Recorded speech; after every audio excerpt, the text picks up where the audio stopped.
consciousness will reveal itself to you. What is it revealing to? You know, I am very fortunate to realize truth. But I cannot remember what it was like before. I cannot find the person I was before. So it is wrong for me, for anyone to speak words and assume that your mind is capable of understanding this without experiencing it. So I'm going to go very gently now. When I say I witness my body and mind, it is very clear that I am not body and mind. It's 100% clear. And without this body and mind, I cannot be here though. So you have to respect your body and mind. You cannot just say, yeah, well, I'm here and I don't really care. Because without it, you're not going to experience anything. You're not going to see the reason you're here, the truth, purpose, and all these things. So before consciousness arises, you have to be very attentive to your mind. Your mind is really the key. It is a thing that is absolutely destroying your brain. It's for some people with depression and stress, and it's not very easy to do it while the mind is buzzing, buzzing, buzzing. So wait for some space and then be attentive of your mind. Space does not come. I know that. Mind is always active. You be attentive. But who is being attentive on the mind, you see?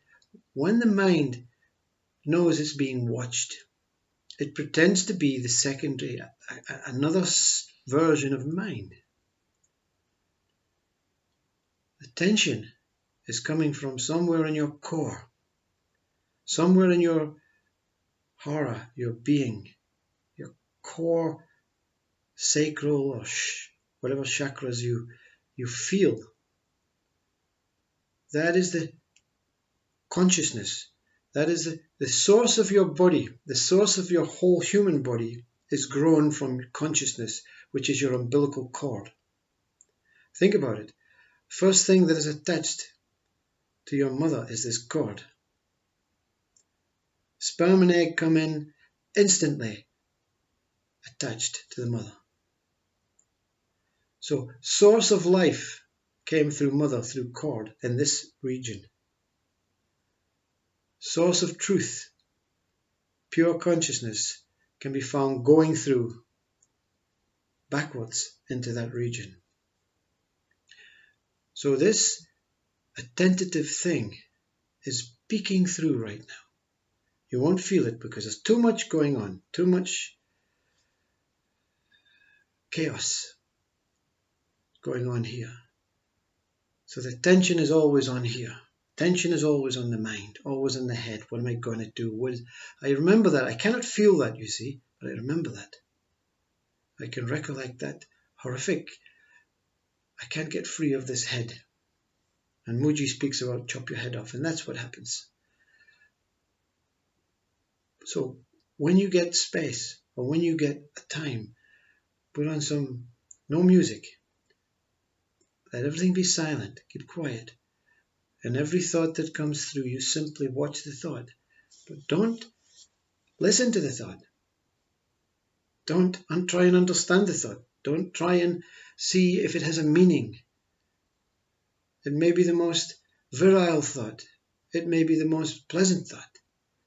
But it's not about what the thought says. It's about where the thought is coming from. This attentive thing is very gentle, very subtle.